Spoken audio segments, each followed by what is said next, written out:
Hey everybody, so this is a new mindfulness and meditation. It is Friday, May 28th. It's been a while since I've recorded a mindfulness and meditation episode, and a lot has happened since then. So I don't know, I felt a little motivated, more motivated now than before to start back with mindfulness and meditation because I personally needed myself. And I want to encourage myself and someone else who may be, experiencing the same things that I'm experiencing, going through the same things that I've gone through, or maybe going through right now. So I thought it'd be good to start back. So, hello and welcome to a new mindfulness and meditation episode. I'm going to start off with the affirmation since it's been a while. And this one for May 28th is the truth about love. So this is more of a quote. While infused with love, you see fewer distinctions between you and others. Indeed, your ability to see others, really see them wholeheartedly, springs open. That's something real powerful. And what I'm taking out of that, this part, indeed, your ability to see others, really see them wholeheartedly. So first off, I'm going to start by just saying I really appreciate everyone that reached out to me.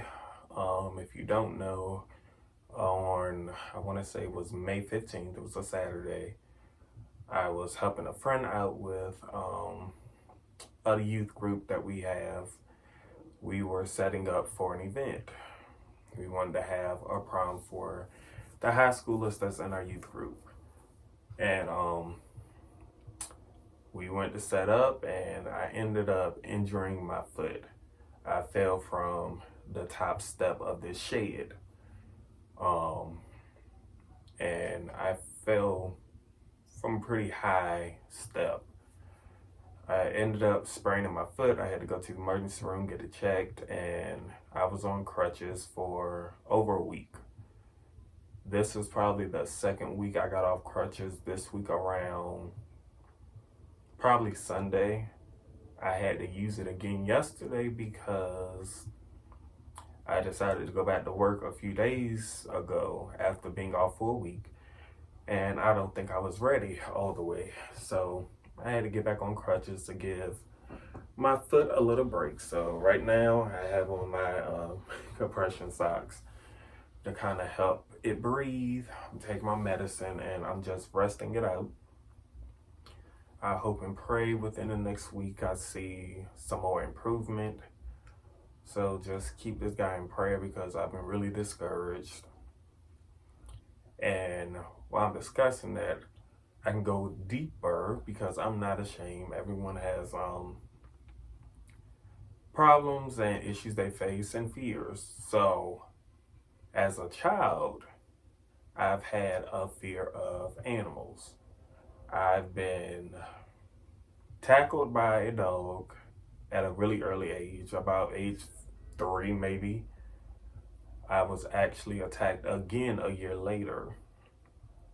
It just seemed to be an ongoing thing for me. So I've had a fear of animals all my life.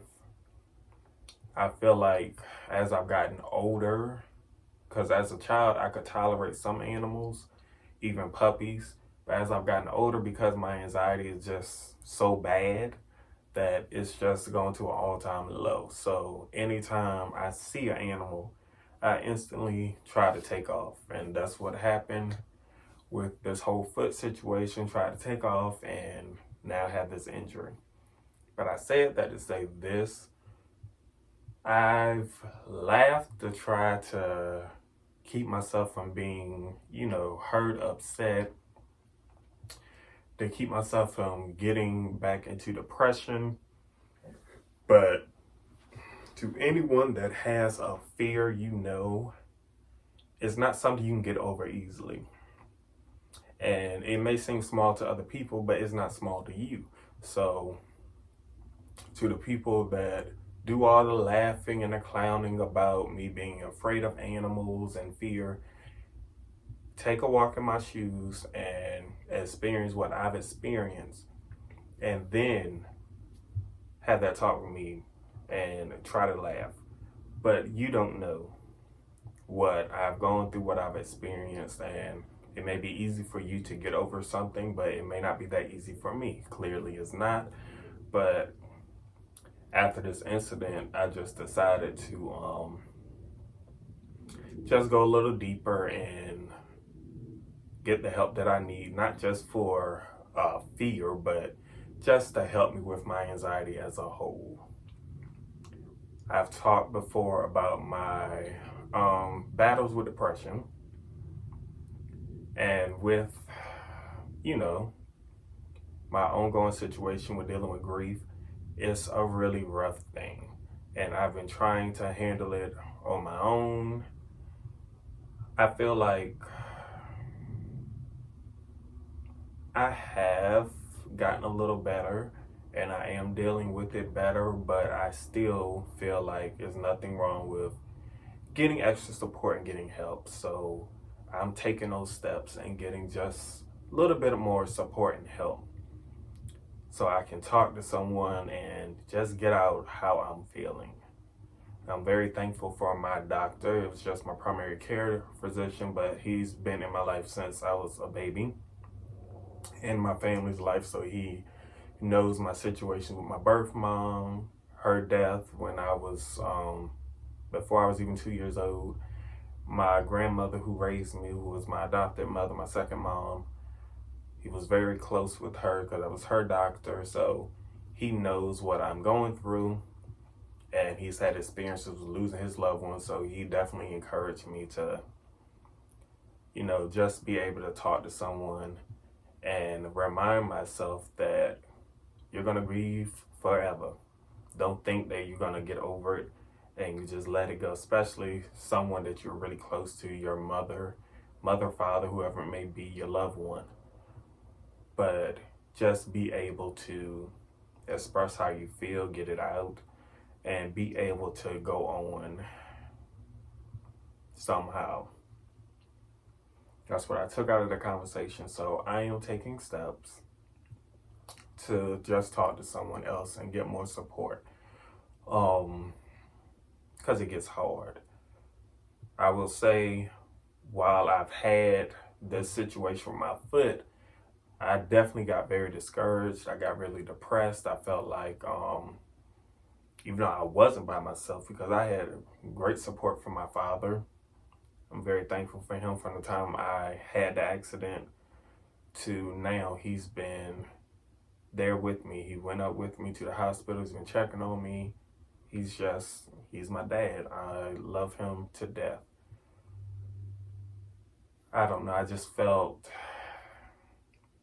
sometimes the enemy can get in your head and try to make you feel like you don't have anyone, make you feel like you're just alone and by yourself. And that's where the depression kicks in and tries to creep back in my life. So that's why I decided to take those steps and, take medication for my anxiety to help me and see a counselor. So I'm just praying that God works with me and continues to just be my protector and just continue to guide me and lead me in making the right steps mentally, spiritually, even physically. So much has happened within the last few weeks, but I thank God that I'm still here, that I'm still able to, share my testimony and also share my trials, my problems, because life isn't perfect. I always say that it's a everyday, you wake up, it's an everyday battle, journey, adventure. You never know what you're going to get from the time you wake up.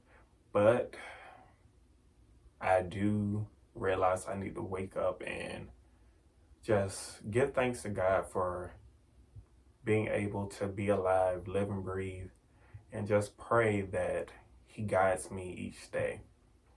Because when times get hard, Sometimes I fall short in my prayer life. And that's what I really want to continue to just stay on each day.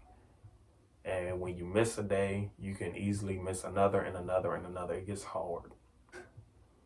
So my goal is to stay firm in my prayer life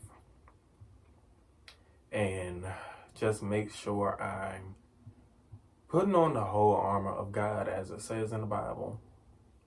Look it up in Ephesians. And just be able to fight all these trials and temptations that come, because it gets hard. But I want to stay firm in the Word of God. I want to get stronger spiritually, and I want to continue using the gifts that God gave me for His glory, for no one else but His glory. So I thank God that I will be returning on the praise team at church. And like I said, I just want to be stronger spiritually. And then I can think more about where I want to go ministry-wise.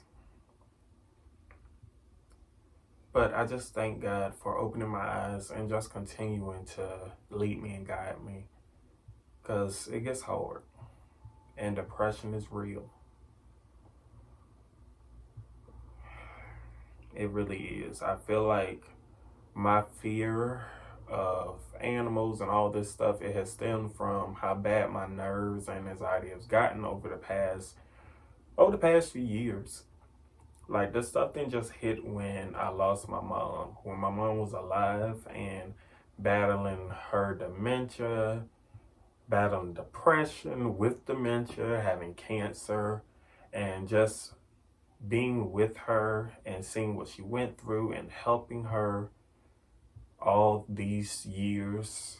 Her dementia started around I started seeing signs in 2016, and it worsened in 2017. So I was on it, being with her nonstop and helping her and taking care of her from 2017 up to 2020 while working and still in the ministry. So all of that, it weighed on me. It definitely weighed on me mentally. And my depression started back then. And my nerves just got worse and worse. Anxiety just, it spiked. So it definitely got worse when she passed away last year. And it's crazy because next week will make it a year since her passing. It doesn't even seem like it's been a year. I can sit back and think back to my time last year, May 28th of last year, how I was seeing signs of her, her withdrawal, her passing. I could tell that her time was coming to an end. And that's hard on a person. Especially when I was 29 years old. So I started thinking about life after her and how hard it would be. I didn't even want to think about it, but I knew it was coming. And just all the responsibilities I had, it's a lot. I wouldn't wish that on anyone, but if you have to go through it, make sure you are seeking God, asking Him to just give you strength, and make sure you are there for your loved one. Do not walk away from them. Do not abandon them. Be there for them. And don't think because a person has dementia and that they can't remember things that they don't know that you're there. I really feel like they know. They need to know that they're loved regardless. Show that love, whether they show it back or not. Be there. There's so much I could talk about with that, but I just brought that up to say that I went through a lot with my depression and anxiety, and it only made things worse, especially when it came to my fear for animals. So I'm working on that. With that quote about love, I found myself, I'm going to be honest, getting a little frustrated with people that I thought that I love, that I thought would show that love that I normally show back and would be there. I wasn't looking for sympathy. I just wanted to know that someone cared. You didn't have to come every day. You didn't have to call every day, but just let me know somehow, some way that you care. Because I feel like I would be that person to show love and just check in, whether it's every day or one day of a week. You know, we don't have to talk every day to let me know that you love me, but just show me somehow. And I don't feel like I got that from people that I thought were truly in my corner and were my friends. But I'm learning I can't just focus on that and get myself upset and worry about who's there and who's not. I'm thankful for the people that did check on me. I'm thankful for the people that were behind me and in my corner. The ones that weren't, you know, that's something they have to take it up with. I'm not going to change who I am. I'm still going to show love, but you can show love, but not be a fool and just give all your time and energy to people that wouldn't give it to you. So what I'm saying is definitely take time for yourself and stop pushing yourself to be here and there for everybody. And remember that you have to look out for yourself. Everybody's not going to do the same for you. You don't have to show them hate. You don't have to turn your head, ignore them, act angry, and, you know, whatever. But just be mindful that everybody's not going to treat you how you treat them. So don't just work yourself to death trying to be there for somebody else, knowing that they're not going to give it back in return. You can just love them at a distance. I really hope that makes sense. And I'm definitely going to dig more into that in my next mindfulness and meditation. But I don't want to be angry at anyone. I don't want to just hold all this hurt and frustration in me, because it's not helping at all. It's definitely not hurting anyone else. It's just causing a lot of hurt on me and causing me not to, you know, be where I want to be, because I'm so focused on negativity and things that I honestly cannot change. You can't change how a person feels about you. So be mindful of that. But let God lead you in who you need in your life, who's going to help you as you elevate, or who's going to cause you to just fall. If you feel like someone's in your life, they're going to be your downfall because they're just full of negativity and hate, you don't need them in your life. If you see me itching, it's because I have bad allergies. I just want to clarify. But, you know, it's been a trying month, I will say. And I can't say whether the next week's going to be easy or hard. Like I said, the 1 year is coming up when I lost my mom. Whether you say you're good or not, that stuff hits you. But I'm just praying through it, and I'm thankful that God opened my eyes and sent people in my life to show me it's okay to talk to someone and get help. It's okay to, sometimes you have to talk to someone. You may have to take medicine to just help you throughout the day, each day. It's life. God gave us doctors, gave us physicians, counselors, psychiatrists, so use it. And don't be ashamed. I think that's been the problem And I've talked about getting help a lot, but I haven't been the one to actually go and get it. And I had to, someone had to give me a push. And it was a family member of mine. And she has a really close relationship with my doctors. She actually had a talk with him and he talked to me. So I'm thankful for the nosy family members in my life, because had they not had that conversation, I probably wouldn't have said anything or gotten any help. And now's the time. I want to elevate, I want to grow, and I want to receive the blessings that God has for me. So I got to take steps as well.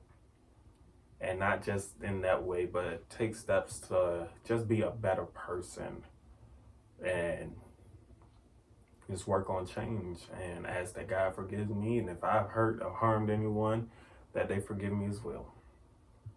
And vice versa. Now's a time, a season of forgiveness, time to love and just cherish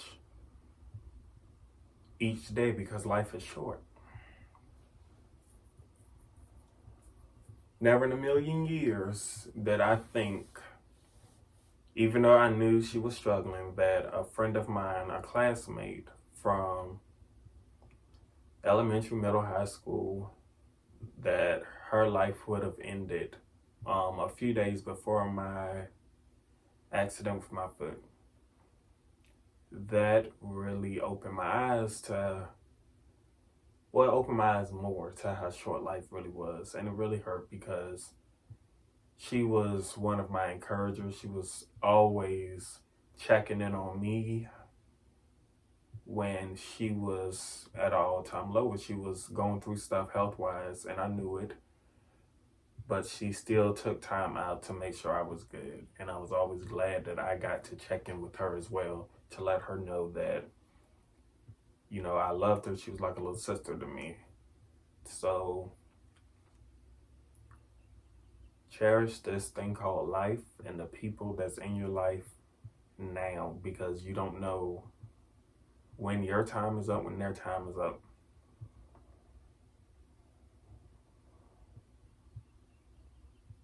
It's a crazy thing. And it's truly a praying time, and it's just a time to really reflect on what's important in life and remove anything that's not beneficial to your growth. So I'm working on that and just praying that I continue to go forward. I hit a stump this month, but my eyes are open and I have faith that it's going to get better. I encourage you to keep your head up and to just stay focused, whatever it is that helps you to get through each day, each week. Prayer, meditation, fasting, morning affirmations, whatever it is, make sure you do it and you stick to it every day, no matter how hard it gets. That's been my problem. I missed one day and it got hard, and I just let it affect me every single day to the point I stopped for weeks. And then after this accident happened, I really got discouraged and down and just gave up, it seemed like. But we can't. I was going to break out in song, but we can't. We have to keep going and keep pushing. So that's it for this mindfulness and meditation. I just want to say to just stay encouraged and remember this life is worth living. It may get hard. It will definitely get hard and it gets tough. But in the end, there's so many blessings in store for us if we just stay focused and keep pushing through these trials and tribulations that come. Don't give up. Be encouraged and be blessed.